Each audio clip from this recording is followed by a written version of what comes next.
pas 4 Februari itu di hari Minggu jam 6 sore. Aku jemput, terus abis itu anak aku pas masuk dalam mobil anehnya tiba-tiba bilang gini, "Mama, saya mau sama mama aja. Saya kangen sama mama," meluk aku sambil netesin air mata. Pas aku lihat dalamnya di sini banyak luka-luka. Terus pas aku buka pampersnya aku shock juga. Bener-bener merah gitu, luka gesekan di bagian alat vital ya di dalamnya. Hah? Terus dia bercerita sendiri. Dia cerita apa? Jadi ada suatu benda yang masuk ke dalam, maaf ya, dia bahasainnya emek.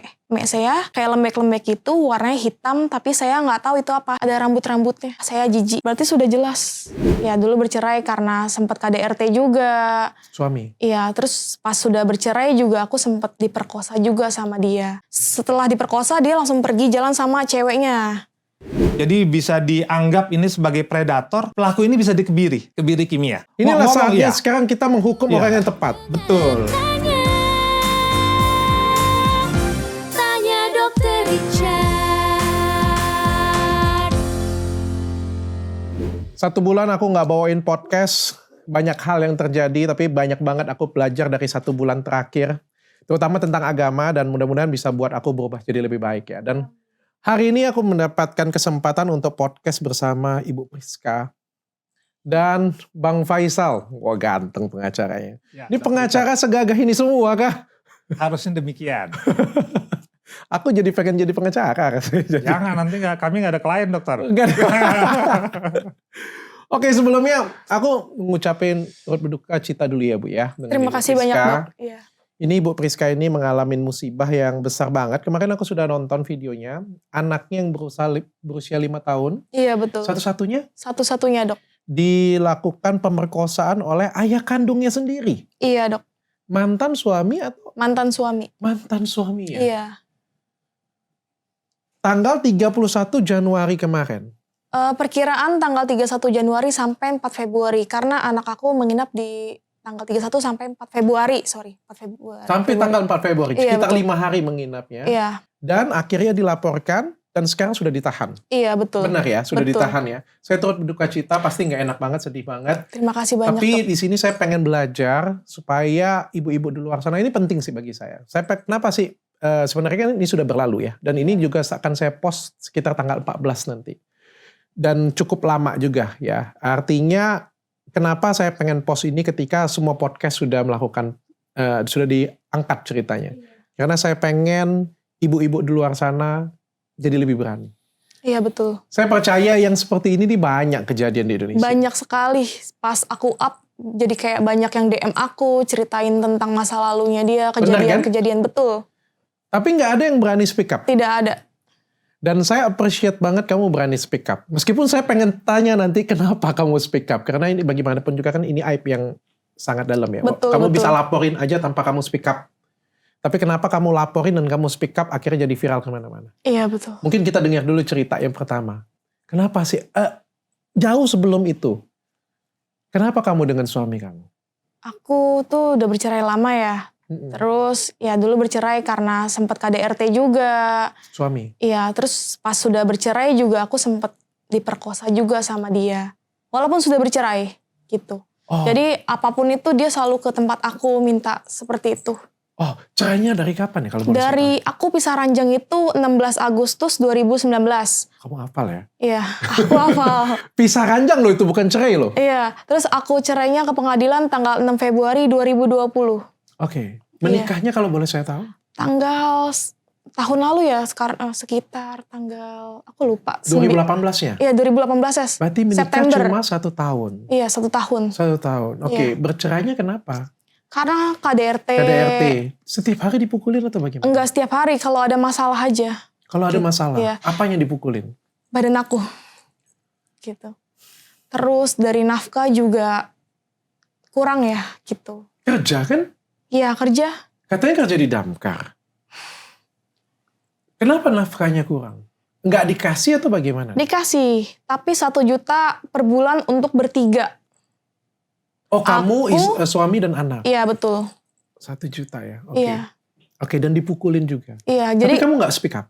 enggak, jadi setiap uang kayak, kan masalahnya ada aja ya, kayak termasuk uang belanja habis, aku diomelin seperti itu.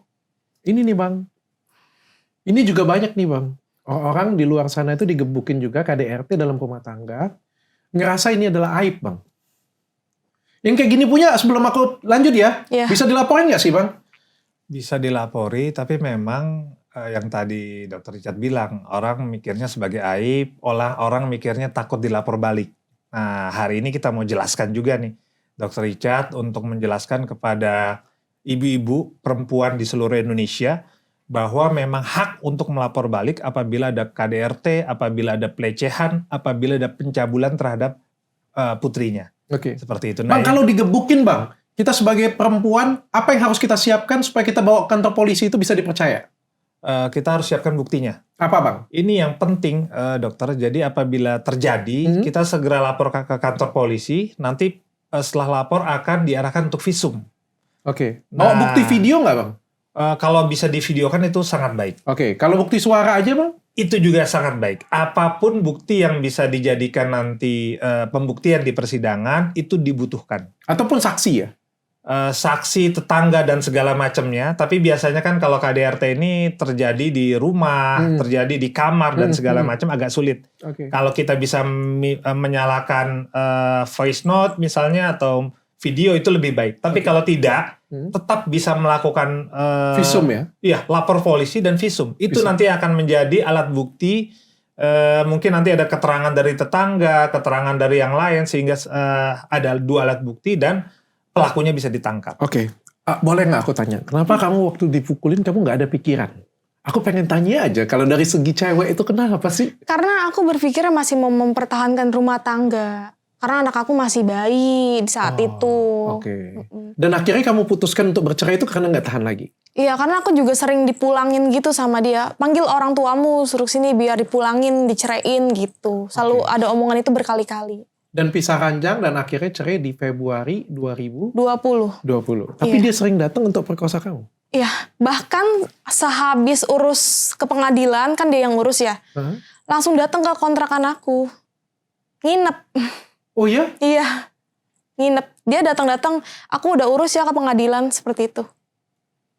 Dan tanggapan kamu kayak gimana? Kamu nggak bontak atau nggak? Terus ya aku cuma bilang, ya udah kalau emang ini maunya gitu.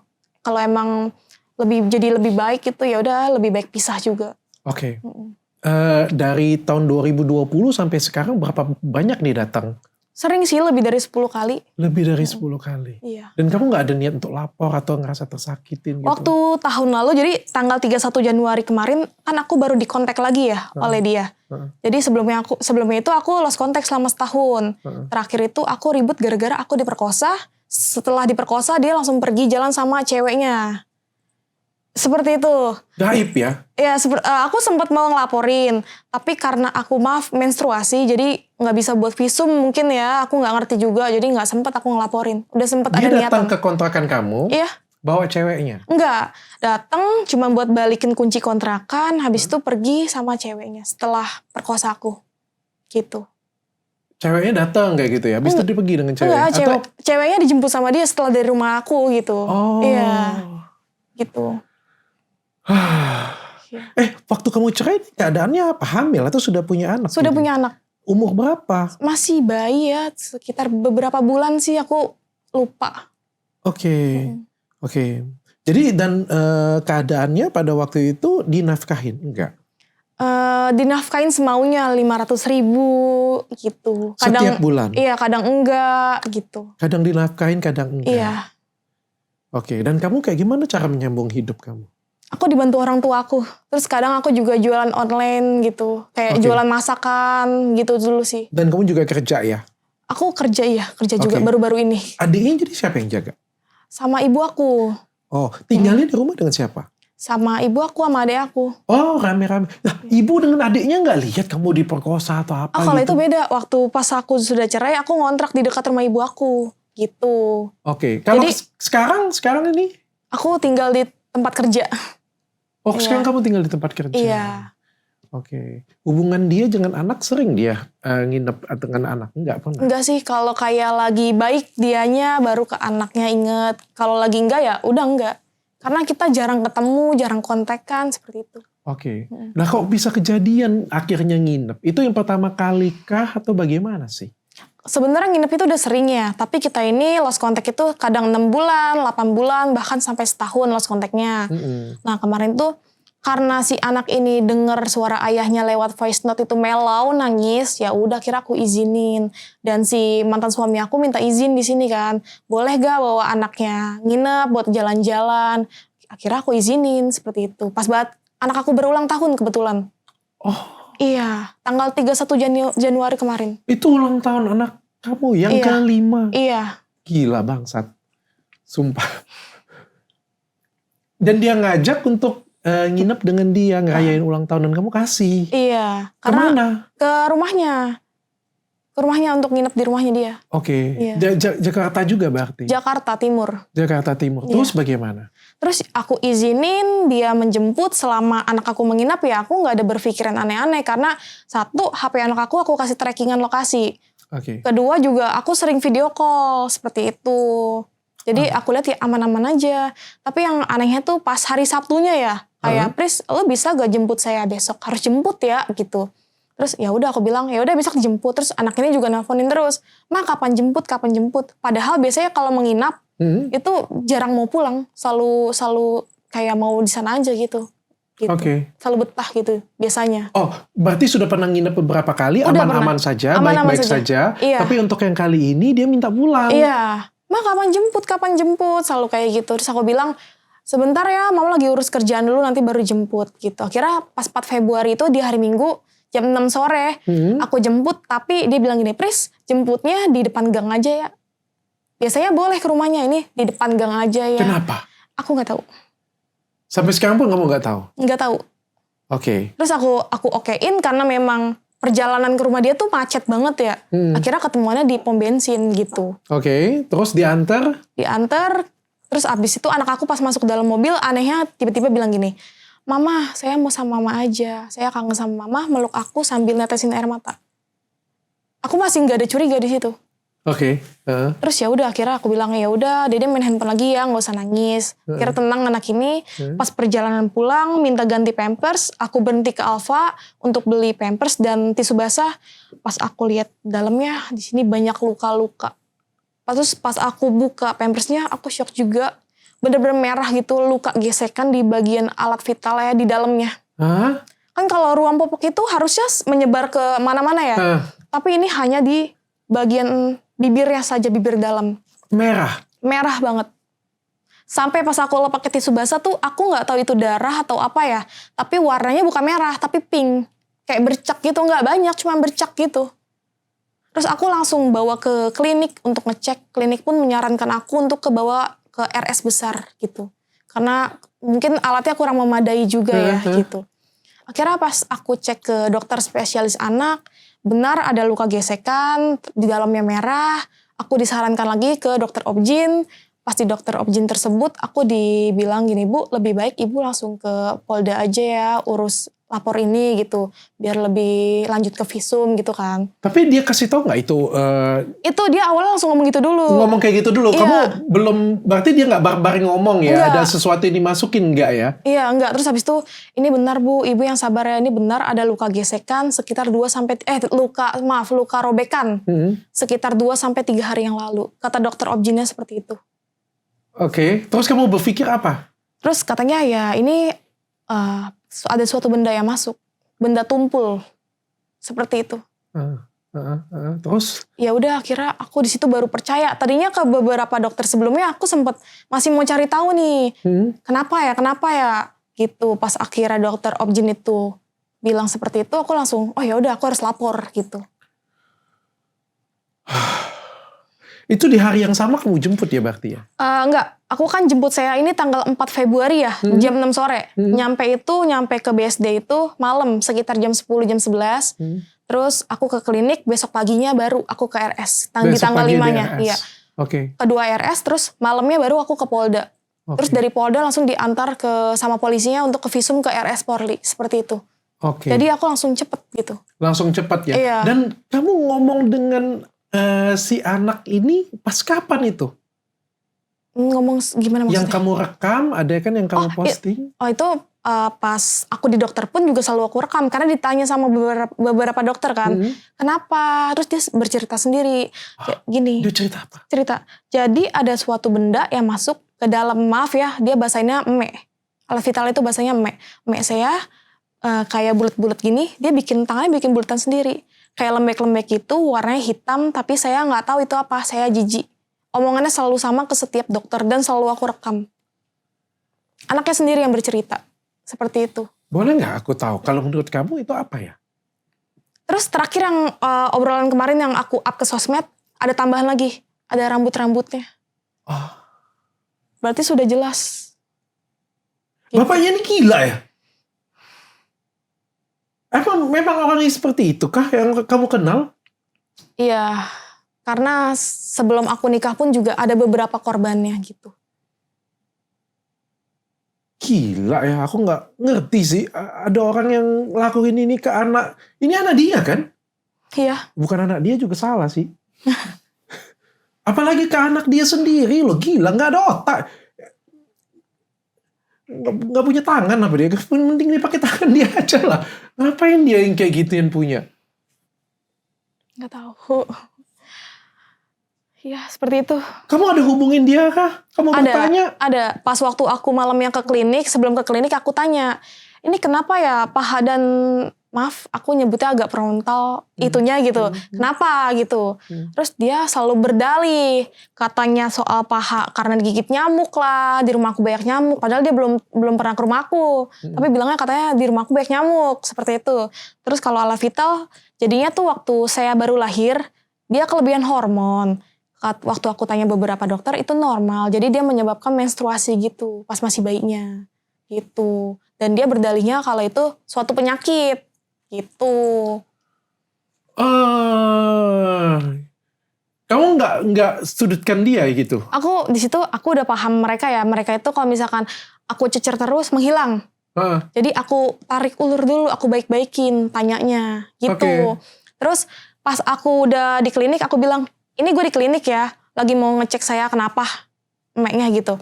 Terus dia tanya, apa kata dokter gitu. Kata dokter suruh bawa ke RS besar buat dicek selanjutnya. Ini benar ada luka gesekan. Apa katanya? Hilang, dirit doang. Aku ada buktinya, dirit doang. Dirit doang? Iya, terus tanggal 13 dan tanggal 14 itu aku ngecat juga kan. Minta baju saya yang tertinggal di sana. Di situ udah aku laporin, tapi aku nggak bilang ke mereka gitu. Di situ nggak dirit-rit. Pas kemarin viral, baru dirit cat aku. Viralnya karena kamu posting di media sosial? Iya, betul. Kamu laporinnya kapan? Tanggal 20 ya kalinya? Aku itu ngelaporin tanggal 6, tanggal 5 Februari. Jadi 5 Februari aku udah di Polda. Ini udah lama. Udah lama. Tapi kamu postingnya? Tadinya nggak mau aku viralin karena video dia viral, lagi nolong anak kecil, kepalanya masuk ke dalam kaleng. Akhirnya aku iseng komen di video viralnya dia. Terus akhirnya netizen langsung bilang, mana kronologisnya, mana gitu-gitu. Aku disangkanya bohong. Akhirnya aku up. Gitu. Jadi kamu laporin tanggal 6 Februari, langsung dilaporin tanggal 6 Februari.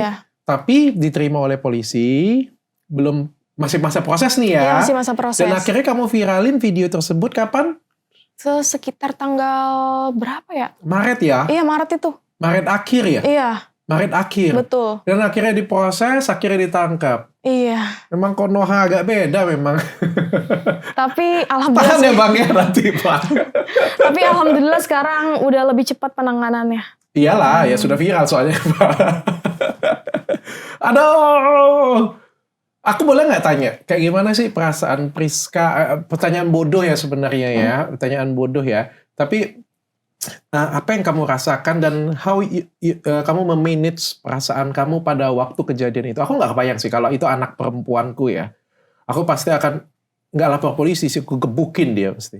Enggak. Sumpah. Kalau aku karena akunya juga udah sering dijadiin korban sama dia. Terus kalau aku sendiri sih sebenarnya nggak apa-apa ya, aku ikhlasin. Tapi ini udah nyolek anak aku gitu, aku nggak bisa. Karena anak aku ini bener-bener yang nggak pernah aku kasih keluar rumah, nggak pernah aku umbar kayak main sama anak tetangga, nggak pernah aku jaga bener-bener. Kok bisa ya anak aku dirusak gitu? Aku yang kayak nggak kuat gitu. Jadi aku harus bikin dia jerak gitu. Oke, kamu malah pengen buat dia jerak ya di situ. usaha yang menghalangi dari keluarga support keluarga kamu? Iya. Keluarga kamu semua support. Ya alhamdulillah. Pada waktu kamu laporin dia langsung tahu? Nggak tahu sama sekali. Pokoknya mereka tahu tuh pas viral. Oh pas viral, mereka nggak tahu Nggak tahu. kejadian itu kamu... Nggak tahu sama sekali. Nggak Emang tahu. niatnya aku yang kayak ya udah nih ini surprise buat lu, jadinya lu tangkap gitu karena udah berbuat jahat sama anak lu sendiri. Niat aku sebegitu tadinya. Sempat frustasi nggak? Karena kan dari 6 Februari sampai akhir Maret laporan kamu biasa aja kayak gitu. Punya sempat frustasi nggak? Hampir mau seperti itu. Bahkan sampai kemarin ternyata siangnya si ini ditangkap. Paginya aku kan dipanggil ke Polda ya. Aku sempet nangis di pinggir jalan, di pinggir kali gitu. Aku bengong aja. Kenapa? Kayak aduh capek, apa nyerah aja ya kayak gitu. Sambil nangis di pinggir jalan. Orang-orang ngeliatin aku gak peduli gitu. Terus pernah dari Polda itu sekitar jam 12 malam ya. Aku pulang, terus pas nyampe aku jalan-jalan aja dulu sendirian. Bengong di pinggir jalan gitu. Karena yang kayak capek badan, capek pikiran, capek semua seperti itu. Gini amat ya kalau di Konoha ya.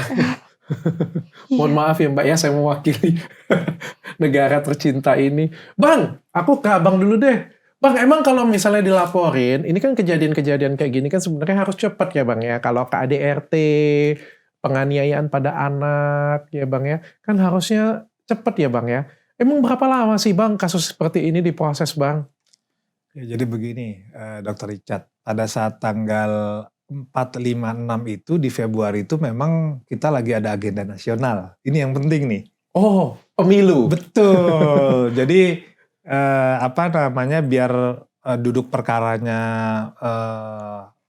lebih jelas. Memang pada saat itu kita tahu kita sedang ada pemilu. Fokus baru pemilu pilpres. ya. Ya, pasti semua SDM, pengamanan dan segala macam itu kita pahami nih. Itu untuk mengamankan kegiatan 5 tahunan pesta demokrasi 5 tahun sekali. Ini yang titik entry point-nya harus kita adil juga menilai dalam hal ini Polri. Jadi pada saat itu sedang fokus dan menurut saya ketika saya menangani beberapa kasus yang lain juga, itu memang ketika visum dia butuh pemanggilan, hasilnya aja nggak keluar hari itu. Jadi harusnya tidak keluar hari itu, butuh beberapa waktu, nanti keluar, baru dilengkapi dengan bukti-bukti, dipanggil lagi dan segala macamnya, baru gelar perkara, baru ditentukan. Nah kalau melihat dari kemarin, ini kita apresiasi juga kepada Polri setelah kemarin mengamankan pesta demokrasi yang luar biasa, sehingga tidak ada hal yang besar lah ya. Nah ketika disampaikan, istilahnya viralkan, coel lah, dicoel, langsung gerak dan langsung selesai. Jadi hari itu langsung ditangkap. Ini yang penting kalau nggak viral ditangkap nggak Bang? Normalnya memang akan juga ditangkap. Normalnya demikian. Tapi nggak tahu kapan. Tapi memang butuh waktu. Saya suka Abang caranya berbicara itu sangat. Supaya aman tapi semua ya Bang ya. Ini belum selesai. Ini baru awal dari proses. Ya, Bang, ya? Okay. Dari putri beliau ini, klien kami ini untuk mendapatkan keadilan karena tahapannya masih panjang dan ini yang butuh dikawal. Dan juga yang tadi sempat disampaikan banyak sekali juga kejadian yang sama dialami tapi tidak berani speak up. Nah, makanya itu Bang, aku ngomong, kalau aku nilai ya, aku kalau aku nggak ada kepentingan, ya kalau Abang kan mungkin sebagai pengacara kan ada kepentingan untuk ke berbagai pihak lah ya. Kalau aku nggak ada kepentingan sih Bang, kalau aku ngelihatnya ini juga teguran untuk kita sama-sama lah ya. Seorang ibu di sini nangis, ya punya anak yang terzolimin juga. Kalau menurutku ini harus ditangani dengan cepat sih. Karena ini kan suatu tindak yang sangat berbahaya dan bejat sekali nih. Betul. Bejat sekali dan bangsat banget. Aku ngomongnya bisa ngomong seperti itu ya. Jadi menurutku ya harus ditangani dengan cepat sekali harusnya. Ya aku sih nggak bisa peduli ya. Kita ngomong pemilu kan tanggal 14 sudah selesai ya harusnya ya. Dan nggak nunggu sampai viral. Ya kalau segala sesuatu kalau di Konoha lah, bukan di Indonesia, di Konoha kalau segala sesuatu nunggu viral dulu ya susah. Makanya podcast selalu laku. Ya udahlah ya, mudah-mudahan ini jadi pelajaran juga. Betul. Tapi kalau nggak speak up susah kan Ibu? Iya betul. Dirasa Harus berani speak up. Kalau nggak speak up susah kan? Susah sekali. Oke. Aku mau tanya. Ya. Kamu speak up. Kamu pernah mikir nggak? Bagaimanapun juga ini aib. Aku mikir, makanya aku di awal juga aku bilang tidak ada bermaksud untuk memviralkan awalnya. Sebenarnya nggak mau ya? Nggak mau. Siapa yang mau ya? Kalau bisa ditangkap aja kali ya. Iya betul. Tapi karena nggak bisa lagi, Ya udah aku mencari cara dengan cara itu memviralkan. karena nggak ada jalan lagi, buntu. Iya betul. Oke. Adakah orang yang menghalangi kamu sampai detik seperti sekarang? Boleh Pak diomong? Sekarang diomong aja ya. Silakan aja. Aku sempat sih diancam, katanya mau dituntut. Oleh? Pihak sana. Oh, Iya. udah dia yang Aku perkosa, dia disuruh- pula mau tuntut. Kan gimana Pak? Dijelasan gitu. Jadi aku sekitar jam 5 pagi ya, ditelepon oleh kerjaannya dia. Hmm. Katanya, ditelepon pun aku nggak sama sekali di WA gitu. Jadi dia nelpon aja tanpa permisi. Seharusnya pagi-pagi itu nelpon harus chat dulu dong. Pagi Bu, seharusnya gitu dong. Saya dijelasin dulu dari mana ya. Ini enggak, diteleponin terus. Abis itu pas saya angkat, Ibu nanti datang ya ke sini sekitar jam 8 pagi, saya tunggu bertemu saya di lantai 4. Dan dia pun juga saya panggil tapi bertemu saya di lantai 3 gitu. Ibu harus selesaikan hari ini juga. Ibu harus take down video viral Ibu. Dari instansi? Oke. Atau enggak nanti Ibu bisa dituntut oleh kami gitu. Aku sempet down sih di situ, tapi aku yang kayak ya udah aku harus memperjuangin anak aku gitu. Aku kan nggak menjelekkan instansinya ya, tapi oknumnya maksud aku gitu. Tapi kenapa aku harus dituntut juga dari mereka gitu? Yang aku bingung di situ. Aku nggak kebayang sih jadi kamu. Pasti tekanannya luar biasa besar. Di saat kamu nggak punya apa-apa, kekuatan kamu lemah banget. Betul. Kamu mau bersuara, justru kamu ditekan. Iya betul. Kanan dan kiri, malah diminta hapus, diminta... Seperti itu. Tapi kamu nggak ikutin? Enggak. Aku nggak datang. Aku nggak datang sama sekali. Sampai dikasih surat pemanggilan untuk menjelaskan kronologisnya gitu. Aku nggak datang. Dari instansi tersebut? Iya. Tadinya aku mau datang sama, aku juga dapat lawyer dari Komnas Anak ya sebelumnya, sebelum Bapak Faisal ini. Terus pas dibilang mau datang sama lawyer, akhirnya digagalin, nggak jadi ketemu gitu. Oke. Maunya aku sendiri yang datang. Kebanyakan orang-orang seperti ini, itu runtuhnya adalah karena adanya masuknya orang lain atau pihak ketiga biasanya. Yang ngasih tahu jangan atau ditakut-takutin. Tapi kamu cukup baik dan cukup tegar. Sampai sekarang bisa jadi masalahnya, bisa jadi keangkat, bisa jadi bagus. Siapa sih yang nguatin kamu? Biasanya kan orang seperti kamu gak paham ya biasanya ya. Ditakut-takutin dikit aja langsung mundur biasanya. Siapa yang menguatkan kamu sampai akhirnya bisa jadi seperti ini? Ya karena anak aku sih. Aku pengen bener-bener mendapatkan keadilan buat anak aku. Itu aja. Kayak gak kuat banget, kenapa harus anak aku gitu. Oke. Dan kamu pengen yang melakukan itu ke anak kamu dihukum berat? Iya betul. Biar bener-bener jerak gitu orang ini. Oke. Akhirnya kamu dapat bantuan dari Pak pengacara, kayak gimana itu ceritanya? Pengacaranya keren loh. Iya, keren sekali memang Bapak Faisal. Iya, aku cari-cari tapi Pak Faisal ini ngontek aku kan, tiba-tiba aku sempat takut juga nih dari mana awalnya gitu kan. Oke. Tapi akhirnya Pak Faisal langsung, ini aku temenin ke Polda ya gitu, aku langsung ke sana sekarang. Aku bilang, oh ya udah boleh Pak. Ya benar, akhirnya pas aku lihat orangnya baik, jadi aku mau gitu dengan Bapak Faisal dibantu. Terima kasih banyak Bapak Faisal dan rekan-rekan dari Kartini, advokat Kartini. Oke, dibantu ya. Iya dibantu dengan 21 Kartini sebanyak itu. Oke. Iya. Dan akhirnya setelah viral, besoknya ditangkap. Iya betul. Pas aku nge-up gitu ya, percakapan anak aku itu baru. Sebenarnya 2 minggu sebelumnya juga udah sempet viral. Tapi karena aku dibilangin jangan banyak update ya, diem dulu, aku ikutin. Kok kataku semakin... Siapa yang ngomong? Ada.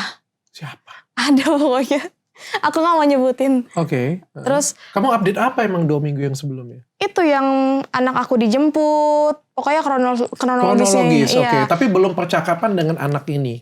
Udah sempet aku up, tapi kalau ini yang di dokter katanya suruh hapus aja. Ya udah aku hapus. Terus setelah itu pas aku ikutin kata-katanya mereka, kok makin redup ya? Ini kasus aku gimana ya gitu.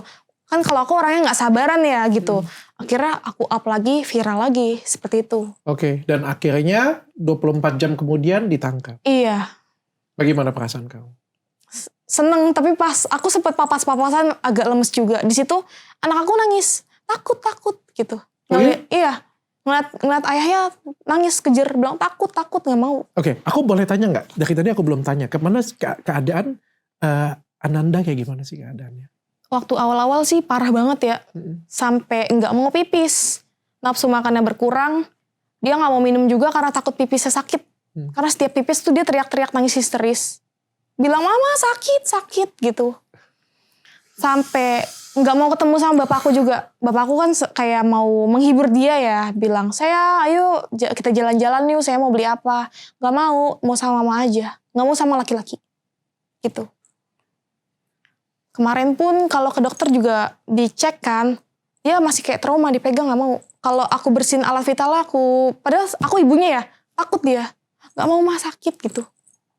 Masih seperti itu sampai sekarang. Sampai sekarang? Tapi kalau bertemu laki-laki udah berani. Sudah berani, Udah oke. berani. Sudah interaksi dengan orang asing sudah lebih berani. Udah berani. Sudah lebih berani. Tapi kalau soal, alat vital, Kalau dipegang masih kayak takut, kalau dibersihin nggak mau mah sakit gitu. Seperti itu. sering nangis-nangis atau ada trauma? Biasanya kalau malam pernah ngigo jam 2 malam sama subuh bilang sakit. Terus kalau sekarang ngigonya kayak cuma nangis gitu doang. Aku yang kayak ini anak mimpi apa ya, kok ngigonya seperti itu, nangis sekarang. Aku suka takut juga, kasihan anak ini gitu. Oke, aku turut berduka cita ya, cukup sedih banget. Terima kasih dok. Bang, ini kasusnya apa sih Bang? Kalau sekarang dilaporin apa nih Bang pasalnya Bang? Jadi ini saya dari awal sedikit nih. Jadi tadi memang skema yang biasa dilakukan pelaku KDRT, pelaku pencabulan. Jadi ketika dilaporkan dia lapor balik. Ini yang harus kita jelaskan ke masyarakat luas di Indonesia bahwa ketika ada pencabulan segera laporkan dan jangan takut dilapor balik. Karena kalau sudah penetapan tersangka, maka itu tidak bisa dilapor balik sampai kasusnya tuntas. Apabila benar-benar terbukti bersalah di pengadilan, maka tidak bisa dilapor balik. Jadi ini yang harus dijelaskan ke masyarakat. Catat. Karena banyak sekali di seluruh Indonesia, ketika dia sudah melapor, ini belum ditetapkan tersangka, dilapor balik, diserang. Sehingga akhirnya korban ini, orang tua korban semua mundur. Ini yang harus kita jelaskan, Dr. Richard, ke masyarakat luas. Berani lapor, minta bantuan yang tepat. Kita sedang siapkan jaringan di seluruh Indonesia agar kalau ada yang butuh bantuan, satu call ini semua akan membantu. Okay. Dengan semua daya yang bisa termasuk yang Dr. Richard lakukan ini.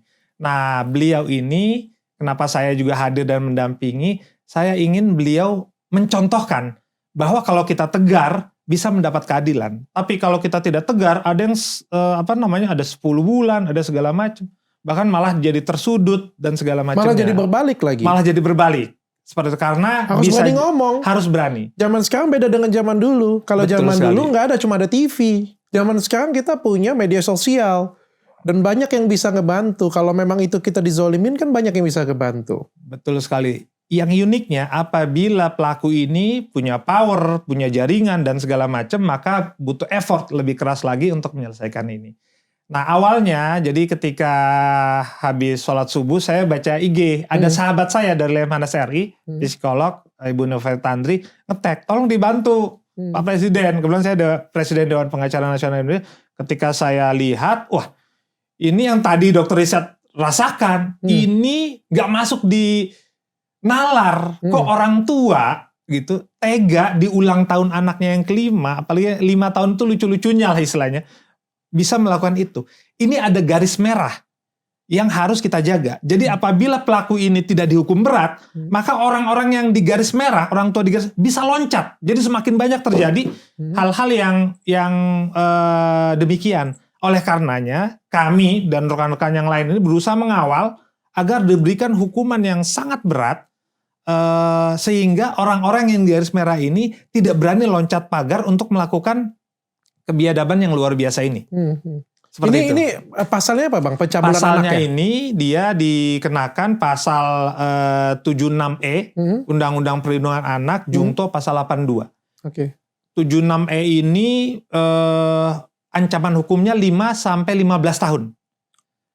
Gitu. 76E ini di pasal 82 ayat 1 ancamannya ini 5 sampai 15 tahun. Di ayat 2 apabila dilakukan oleh orang tua maka ditambah sepertiga. Jadi ditambah nih sepertiga, jadi bisa diancam 20 tahun. Oke. Lalu di pasal 4, apabila menyebabkan penyakit menular, mungkin bapaknya sering tersangka, sering jajan di luar dan segala macam, kenalah dia penyakit. Maka harusnya ditambah lagi sepertiga lagi, jadi 25 tahun. Tapi bisa karena, nggak 25 aja Bang?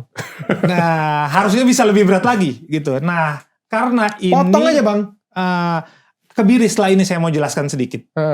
Jadi karena kita ancaman paling maksimal hanya 20 tahun seumur hidup, maka tidak bisa dituntut 25 tahun, tetap 20 tahun. Dan apabila ada orang lain yang melaporkan hal yang sama, jadi bisa dianggap ini sebagai predator, maka pelaku ini bisa dikebiri kimia. Tapi harus ada orang lain yang melaporkan, jadi korbannya itu harus lebih dari satu. Oke. Ini yang disampaikan. Jadi apabila ada korban yang lain yang terjadi Ngomong sekarang. ngobrol. Inilah Ngomong, saatnya iya. sekarang kita menghukum Iya. orang yang tepat. Betul. Agar ini menjadi contoh supaya tidak dilakukan kebiadaban seperti ini di masa sekarang dan ke depan. Ini yang penting, yang kami mau jelaskan di sini. Supaya kalau orang-orang misalnya ada orang tuanya lagi mabok dan segala macam, ngelihat di rumah segala macam, dia akan berpikir, oh jangan, mati gua nih kalau gua lakukan ini. Jangan, hukum berat nih. Gua bakal dikebiri, gua bakal di segala. Jadi ada contoh atau ada yang contoh berat sehingga menjadi pelajaran bagi masyarakat luas yang di garis merah ini supaya tidak loncat untuk melakukan kebiadaban tersebut. Oke. Ini yang memang mau kita jelaskan. harusnya seperti itu sih Bang. Mbak, dari pihak institusi ada hubungin lagi setelah kejadian ini? Enggak ada. Cuman pas awal-awal aja. Awal-awal aja. Setelah kejadian viral dan ditangkap kayak gini nggak ada suara semuanya? Enggak ada. Diem semuanya? Enggak ada. Kabur ya? Lebih baik diam ya? Oke. Setelah kejadian dari pihak keluarga mantan suami ada datang? Enggak ada sama sekali. Malahan aku dibilangnya fitnah ya. Hah? Aku dibilangnya fitnah. Aku bahkan mau dituntut balik oleh mereka. Bang, aku pengen tanya ya. Ini orang kalau bilang mau tuntut balik itu gertak atau sebenarnya ini abang ya? Kita pisahkan ya. Abang harus keluar ini tidak boleh menjadi pengacara Mbak Priska lagi nih. Abang sekarang pengacara yang umum nih ya kita bicara ya. Jadi siapapun bisa hire abang. Jadi pihak suami pun bisa hire abang nih. Saya pengen tanya. Dari pihak suami pengen lapor dia bang. Apa sih peluangnya, kesempatannya bang? Ini memang strategi yang biasa dilakukan. Oke. Jadi untuk menyeimbangkan posisi. Saya berposisi di tengah nih. Jadi ketika satu dilapor, biasanya terlapor ini akan lapor balik. Iya, saya mengerti. Itu buat barter sehingga bisa tukar nanti. Seperti itu. Nah, sayangnya yang satu mendapatkan sesuatu, yang satu dapat kerugian besar. Masalahnya kayak gini, dia ngelapor pencabulan. Saya, misalnya saya suami nih ya, saya mau lapor dia. Apa peluang saya ngelapor dia ini apa bang? Pencemaran nama baik atau apa nih?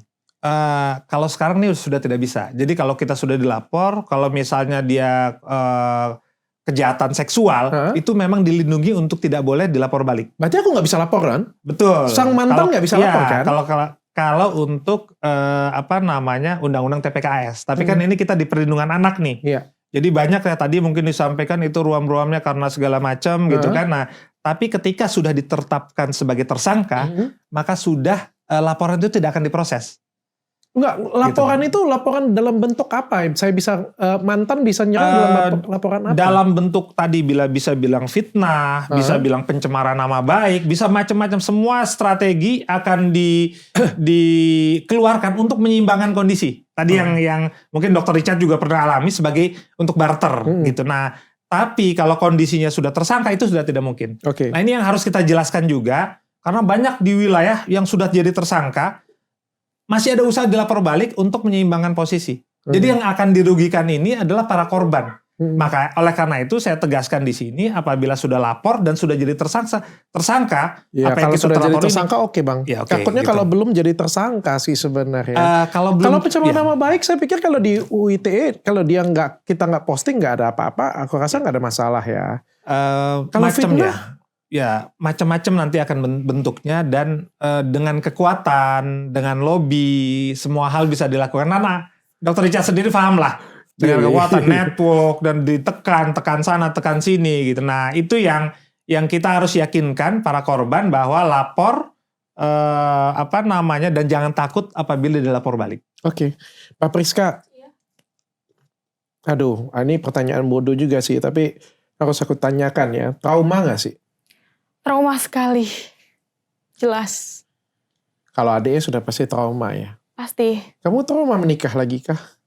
Iya, takut dapet calon suami yang gak baik gitu. Takut. Kayak lebih baik ya udah begini aja, kerja, urus anak gitu.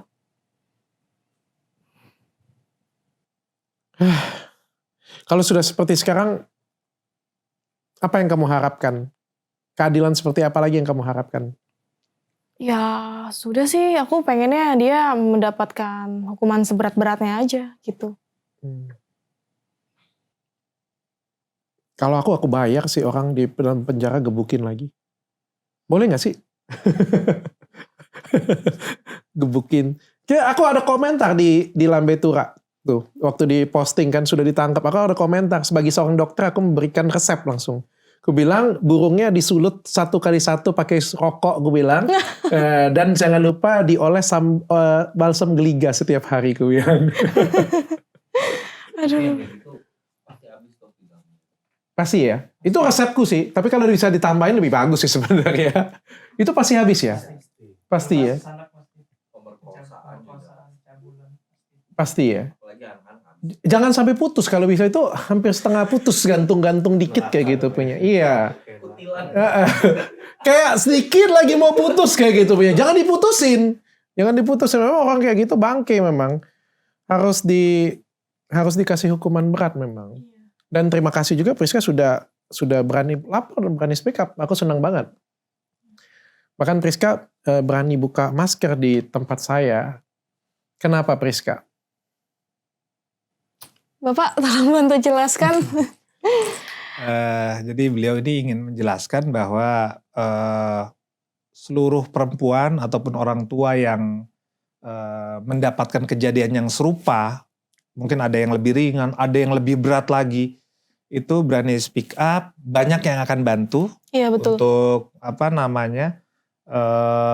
membantu agar kasusnya bisa berjalan dengan baik, dan juga Polri juga akan semakin lebih sigap untuk menangani kasus-kasus tentang perempuan dan anak gitu. Jadi mudah-mudahan ini kita apresiasi juga di kasusnya Mbak Priska ini, Polri sigap, Pak Kapolda luar biasa, Pak Direktur Direktur Umum juga sudah menjalankan tugasnya dengan baik. Iya. Jadi sehingga cepat ditangkap, dan saya tanyakan juga apakah ini 1 kali 24 jam gitu. Nah, beliau menjelaskan bahwa ini sudah ditahan. Sudah ditahan ya. Jadi tidak akan kembali pulang. Oke. Jadi kami berterima kasih karena cepat tanggapnya. Mudah-mudahan ini juga bisa dilakukan di seluruh kasus-kasus. Abang siap bantu? Kami siap bantu. Oke, saya juga siap bantu. Saya akan lampirkan nomor hotline di bawah ini. Bagi kalian semua yang ngerasa dizolimi atau melakukan pelecehan seksual terhadap anak ya, terutama di bawah umur ya. Aku akan bantu untuk kasih media untuk kalian sebesar-besarnya. Dan aku juga akan bantu untuk dihubungkan dengan pengacara-pengacara yang mau bantu pastinya. Kayak Bang Faisal. Ya, atau mungkin teman-temanku yang lain pasti banyak banget yang pengen bantu. Asal selama kamu benar, jangan takut. Betul.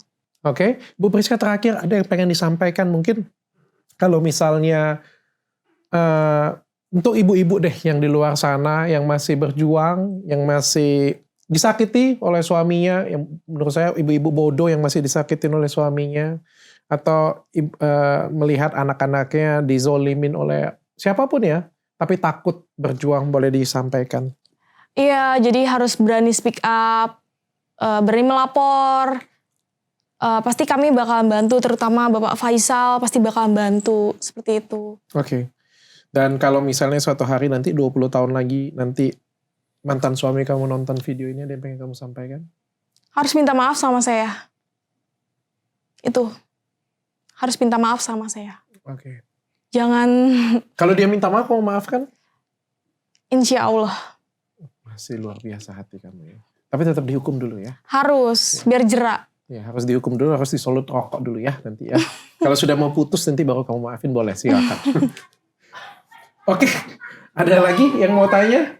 Pak Faisal, ada yang mau disampaikan terakhir? Terakhir, kami mengucapkan terima kasih kepada Pak Kapolri, Pak Kapolda Metro Jaya, Pak Dirkrim Kami berharap penanganan ini cepat luar biasa dan kami berharap di seluruh Indonesia penanganan kasus-kasus perempuan dan anak bisa dilaksanakan dengan cepat, pencabulan bisa dilaksanakan dengan cepat dan tidak pandang bulu untuk bisa menegakkan keadilan dan kebenaran sehingga para korban bisa mendapatkan keadilan dan kebenaran. Dan saya siap bantu, Dr. Richard juga siap bantu dan mudah-mudahan ini menjadi jaringan nasional untuk membantu hal-hal yang terjadi kepada ibu, perempuan dan segala macamnya dan mudah-mudahan ini menjadi awal mula yang baik. Jadi ada semangat yang baik, ada contoh yang baik dan mudah-mudahan ini kita bisa berkolaborasi seluruh komponen bangsa untuk bisa membantu menuntaskan permasalahan ini termasuk dari rekan-rekan profesional dan rekan-rekan dari profesi-profesi lainnya. Mungkin itu dokter. Oke, terima kasih semuanya. Terima kasih Mbak Priska. Terima kasih juga, Pak Dok. Faisal. Terakhir dari saya, itulah negara Konoha ya. Saya nggak bisa ngomong sih kadang-kadang. No viral, no justice ya. Maka kalau kalian tanya dengan saya, seorang dokter Richard, dokter kecantikan, ngapain sih ngurus seperti ini punya? Ngapain sih gosip atau ngapain ngurusin semua masalah diurusin? Saya sadar bahwa segala sesuatu di Indonesia ini, kamu butuh media untuk bersuara. Ketika saya ngomongin skincare abal-abal, kalau saya nggak punya media, percuma, capek kita ngomong. Nggak akan, apa yang dirasakan ibu ini pernah saya rasakan. Kita harus jadi orang besar, kita harus jadi media yang besar, kita harus jadi sesuatu untuk didengar. Dan itu fakta. Ya makanya itu saya hadir untuk tumbuh berkembang, pengen jadi lebih besar supaya saya bisa bersuara, saya bisa ngebantu orang-orang seperti Ibu Priska dan mungkin teman-teman yang lain. Jadi saya juga pengen sampaikan dengan kalian semuanya, jangan takut untuk bersuara, jangan takut untuk maju. Kadang-kadang laporan balik atau gertakan-gertakan lain itu yang membuat kita tuh merasa jadi kecil.